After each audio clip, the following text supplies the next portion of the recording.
What's up, everyone? Welcome back to Daily Esports, where I give you the goods on some of the most talked about topics in our community.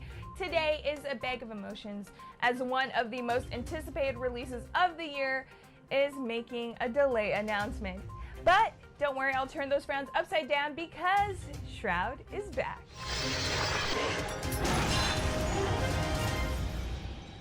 Our first story isn't going to be an easy one for people to digest, so Xbox fanboys and girls, you might want to sit down for this. The developers behind the next installment in the Halo franchise has announced that Halo Infinite is delayed until 2021. Breathe. It's going to be okay. We will get through this together. Our writer Nate Cyril has the full story for you on the site, but pretty much this news came out of nowhere earlier this week when 343 Industries, the studio behind Halo, put out this statement. It reads, "We have made the difficult decision to shift our release to 2021 to ensure the team has adequate time to deliver a Halo game experience that meets our vision. The decision to shift our release is a result of multiple factors that have contributed to developmental challenges, including ongoing COVID-related impacts affecting us all this year." It goes on to acknowledge that it is disappointing to fans, but it says that the time will allow the team to, quote, deliver the most ambitious Halo game ever.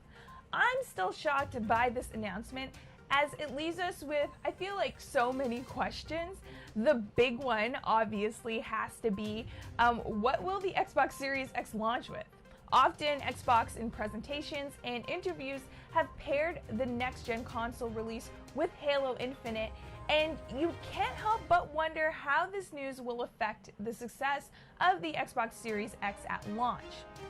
I think, Xbox will definitely see lesser sales than expected if, the Series X were to launch with Halo, but that doesn't necessarily mean that Halo Infinite, when it launches, means that people won't be buying the Series X to play it on. And especially at that point, the console will have a bigger library of games to make it even more appealing to people. So I think there's a possibility later on for the Series X to find success. We could speculate on this forever, but truthfully, it's hard to know for sure until Halo releases.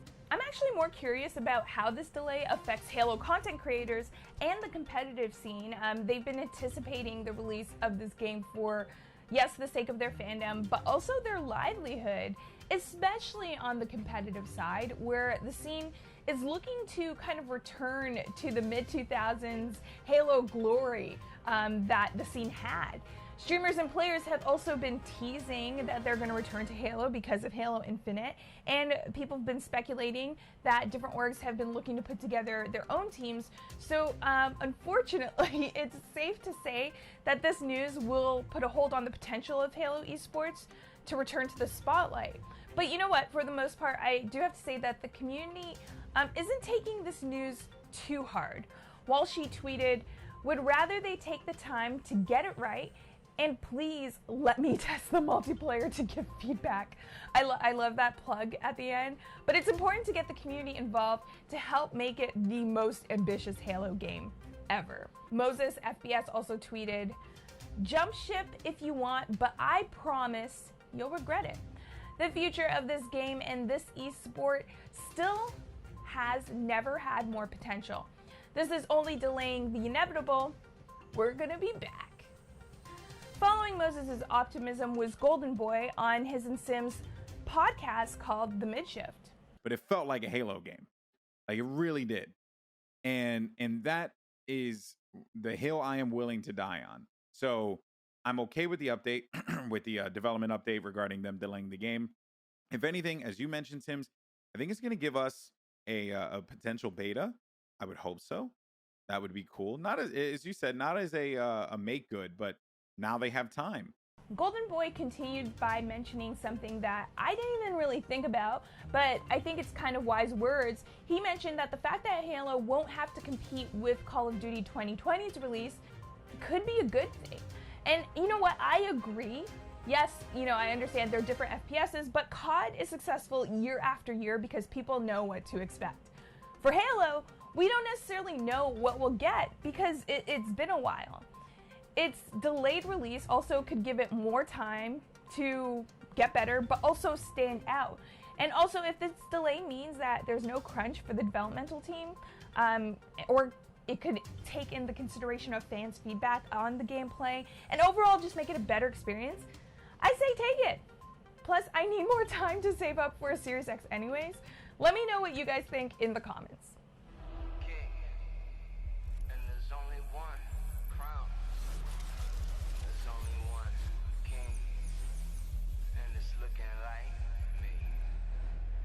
It's just been a few days since Shroud announced his return to Twitch, and it looks like his first stream is confirming that coming home to Twitch is gonna do very well for him. Our writer Michael Clues has the whole story, but let me catch you up on everything that's been going down with this. Earlier this week, the X-Mixer streamer let fans know that he would be streaming exclusively on Twitch, which surprised me. I think it's because I was mostly distracted with Dr. Disrespect's drama with Twitch and Ninja's non-exclusive streaming on YouTube, but I just didn't expect Shroud to announce anything now, especially because he was supposed to be on vacation. And given the fact that he works a lot, I thought it'd be a really long vacation, but I guess that man really likes to work. Anyways, fast forward to Shroud's Valorant stream that completely shocked everyone in the community and even the man himself. Okay. I think my computer is on fire, actually. Holy! Woo! Boy. Before his stream even started, Shroud started to get numbers he wasn't expecting.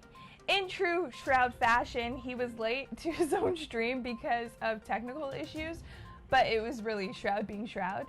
His pre-stream hiccups had him streaming his starting soon page for 45 minutes, and that alone had him with 450,000 active users. That just really shows all the support the community has for him, and you know what, that we just frankly miss the guy. But the streamer kept everything super humble and was completely blown away. Even given Shroud's stature, it's nice to know that he could still be shocked by his own success. I was actually shocked when he first started streaming because he doesn't look the same.